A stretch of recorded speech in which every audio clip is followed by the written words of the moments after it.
This story centers around two magic items. The first item is a ring, and this ring will give you the memories of the last person that wore the ring. It doesn't replace your memories, it just gives you the memories of the last person that wore the ring, giving you the ability to remember everything that that person has ever seen or done. It essentially allows you to know everything that that person knows. But some people say that like later on it gets kind of weird because you sort of get mixed up about whose memories are whose. The second item is a cup. Now this cup will transform you into the identical image of the last person that drank from the cup permanently. So whether you know it or not, if you drink from this cup, you're going to look exactly like the last person that drank from the cup, whether you know it or not. This cup would be fantastically fun to pass around at a party because imagine the chaos that would cause. Like 30 minutes into the party, there would be pandemonium. No one would know what was what and who was going home with who. But before we get into this story, if you like magic, fairy tales, and stories of enchantment, then this is the right channel for you. And we upload once a week, give or take, more or less. So if that sounds good to you, please cast a spell on the like button, subscribe, and comment down below what you would do if you had either of these two magic items. So without further ado, let us get into this week's story, A Cup of You.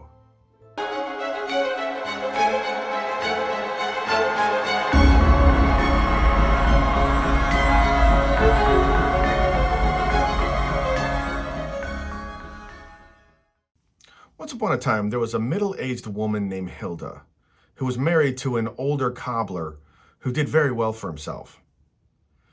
Even though he did very well for himself and his family, Hilda always wanted more and often dreamed of a fancier life.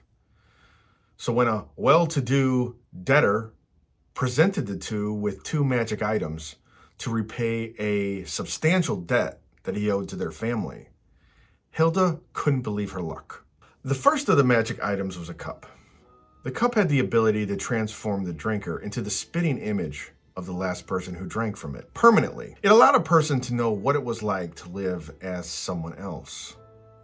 But it had a weakness. Although you looked like someone else, it was hard to pass yourself off as them, being you didn't know everything that that person knew. That's where the second item came in, the ring. This ring had the ability to give you the memories of the last person that wore it. So with these two items working together, somebody could convincingly become someone else. Hilda couldn't sleep. She had to know if it was true. So the next day, she got up, unable to restrain herself.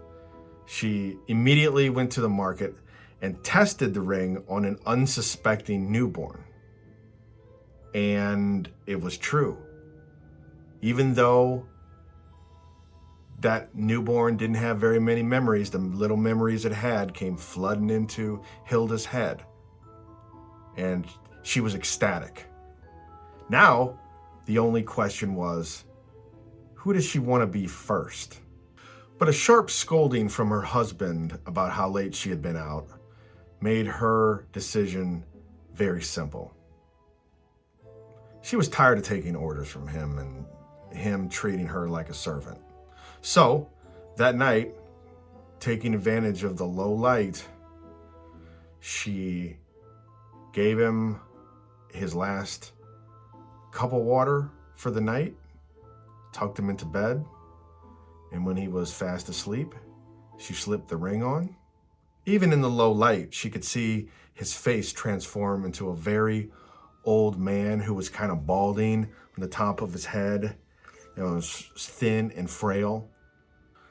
Hilda was kind of surprised that her memories flooding into his mind didn't wake him up as she put the ring onto his finger as he was sleeping.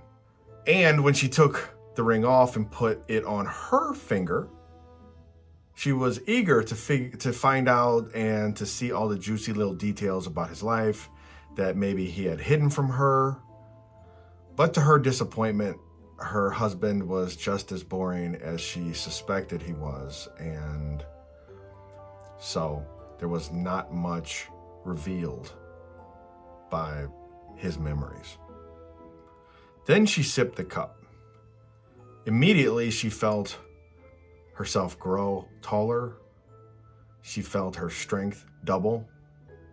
She watched as her hands grew hard and her fingers lengthened. At last, she would be her own master, she thought, as she picked up the pillow. A wave of intoxicating power swept over her as she held the pillow to her husband's face. She was delighted by how easily she overpowered him in this new form. Whoever he had turned into was no match for her now. Her husband stopped struggling and soon stopped moving altogether. How ironic, Hilda thought, that Bence had been killed by his own body, his own hands. She took the pillow off. She thought. She half expected him to turn back into his old self, but he stayed looking like whoever this was. No matter, she thought. Either way, nobody's going to go looking for him as long as she was walking around in his body. Ironically, they might go looking for her, she thought with a cackle, as she drug his body to the well and pushed it over the side. Hilda had fun playing her husband for a little while, but the fun quickly wore off. She found herself considering maybe what would it be like to be somebody else? Maybe the rich merchant travels all over the world. And she always wanted to travel, but no, higher. The nobleman of Pine Grove. Yeah, he was rich beyond all her wildest dreams. And young. His estate was so big. And he even dined with the king sometimes. But then a thought entered her mind. A thought so preposterous, she hushed it out immediately. But like a hungry fox, it immediately returned. What if I dared? What if royalty? She dared consider it. But the height of what she considered was so preposterous. It was so out of this world that she had to let it marinate for a few weeks. But she thought the whole time, what if I dared? But who? Who? The king was too much. Thinking about being the king was just too much. Even with the king's memories, there was just too much stress. There was too many things to worry about. There was too much stuff going on. It was too dangerous and stressful. Not the king. Plus, being a man was awkward to her, and she was kind of tired of it. How about the queen? She was better, but she was old. Both her and the king were old. Too old. And frankly, Hilda was tired of being old. She was tired of being old too. And then it hit her. The princess. Yes. The princess. It was perfect. She's young, she's beautiful, rich and powerful beyond her wildest dreams. She's young with everything to look forward to, Yes. Yes. But how? How? How does she get close enough? But the answer came quick enough. The staff that waited on the princess had an unusually high turnover rate. And every new girl that went to work for the princess came to their shop to get fitted for new shoes. All she had to do was wait for a nice new girl to come by for her fitting. Yes, this was that. This was the answer. And it just so happened that week that a pretty little thing, innocent, naive, came strolling through the door, eager to get her new pair of shoes for her new position as handmaid of the princess. The guards escorted Hilda to the princess's chamber. Hilda gasped when she walked in. She was like, holy moly. The room was bigger than Hilda's entire house. I'm gonna love this, she thought. Just then, a figure emerged from the back. This room was so big that you could actually couldn't see the end of it.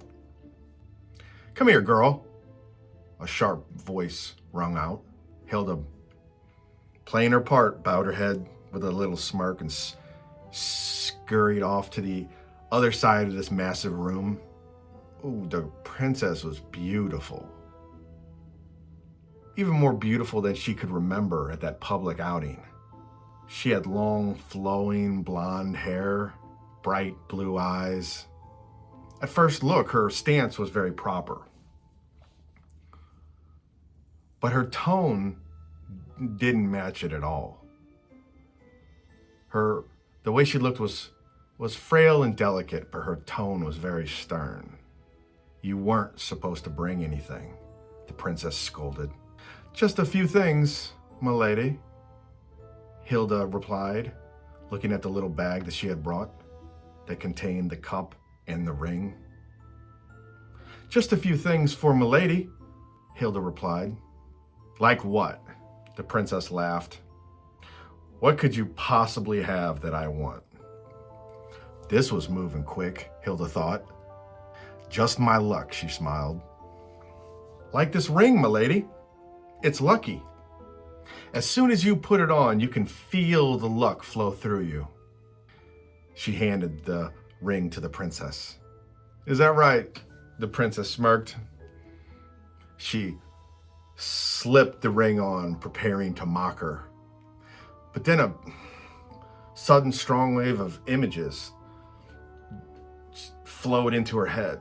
Ew, she said, and she threw the ring back at her. She stood stunned. Two massive boobs, she exclaimed, trying to figure out why that phrase just leapt out of her mouth. You can keep it. Besides, you're gonna need it more than me, she quipped, regaining her composure. Do you need a drink, milady? Hilda asked innocently, pulling out the cup from her bag. No, follow me, the princess barked. She led Hilda into a small corner room at the end of her chamber. There was a tub in the middle of the room and a chair. A bath, milady? Hilda asked, hoping to get the princess back around some water. No, sit down, the princess ordered. Hilda sat down, taking stock of the room. This room was certainly not as grand as the one they had just been in. It was a side room at the end of the princess's chamber. It was dirty and dim lit. Could definitely use more light in here. A sudden snap at her wrist brought her attention back to the princess. The princess had locked a handcuff on her wrist. Hilda's gaze followed the handcuff. It was connected to a chain, and the chain was connected to the back of the wall. She was cuffed to the wall like a prisoner. "Milady, did I do something wrong?" Hilda asked. "No, dear," the princess smirked. "Sit tight and I'll be right back." This was very odd. She expected the princess to be hard. But being handcuffed to the wall? It was quite a surprise. She squinted and her eyes adjusted to the dim light of the room. It was a mess. There was mud all over the place, and it smelled awful. This is why she can't keep anyone, she thought. This chick abuses her staff. But to what extent? Then it hit her. I don't have to wonder. At that, she took out the ring and slipped it on her finger. But nothing could have prepared her for the horror that flooded her mind like a dark, crashing wave. Images of abuse by the king himself, images of violent retribution by the queen, being tied up and abused by the guards under the queen's orders. But at last, what the princess had become was the last wave to hit her. It emerged out like a dark cloud from hell. Hilda glanced around the room in a panic. That is not mud. Oh no, oh no, oh no, oh no. It's blood, she cried. That is blood. This room is where she takes them. This room is where she takes them. Oh no, oh no, oh no. This is what happens to all her servants. This bitch is a serial killer. Oh no, oh. The door clicked and the princess walked in. She wore a masquerade mask and had her hair pulled back. She wore boys' clothes and had on huge boots. Hilda screamed. She screamed with all her might. She screamed, hoping beyond hope that someone would hear her. Drenched in blood and exhausted, the princess removed her blood-soaked outfit, tired and satisfied. She sat next to the now mangled body of her newest servant girl. Looking around the room, seeing her brown bag that she had brought with her, the princess just picked the bag up, thoughtlessly rummaging through this poor girl's bag, and she picked a cup up. She took a look. It was interesting. It was finely carved. This cup had two faces on it. They were both facing each other, but when you looked at it straight forward, you might mistake it for being one face, as if the two sides of both faces make one face. It was odd and fascinating. It's not something she expected a servant girl to have. It looked expensive. So she poured some wine into it, took a sip. I think I'll keep it, she thought. Now, being tired, she was ready for her bath. She would have Gerald give it to her and command him to get rid of that thing lying on the floor back there. Gerald, she called out, but something was wrong with her voice. Gerald, come in, she shouted behind the door. Gerald came in and shut the door behind him. He looked at the princess with a blank stare. He then glanced around the room. I'm ready for my bath, she said, but then again, she cupped at her throat because the voice was odd that was coming out. It was old and rough. Something's wrong with my voice, she said to Gerald. Gerald glanced around again, confused. Where's the princess? He asked. The princess just stood and stared at him like, what? Gerald, I'm ready for my bath. Where's the princess? Gerald said again, this time forcibly. Princess, he called out to that small room in the back. Princess! Gerald, the princess said again, waiting for a look of recognition on his face. But Gerald's face began to turn hostile. Princess, he called again towards the door. Princess! The princess turned from him and marched over to the mirror. She gasped. The image was not that of a pretty, young, thin woman. The princess just stood, shocked, looking in the mirror. She was a tall, old man. What's going on? She thought, beginning to panic. Princess, the guard called one last time and then marched straight over to that room. The princess shouted, I'm the princess. Something's wrong.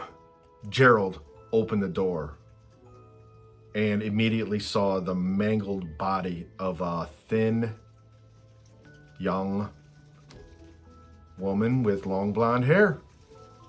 But the face was disfigured beyond recognition. Immediately, Gerald pulled his sword. Gerald, I don't know what's going on here, the princess exclaimed. But Gerald just attacked, slamming the strange old man to the floor, nearly breaking his arm. Gerald, the princess screamed in the voice of the old man. Gerald!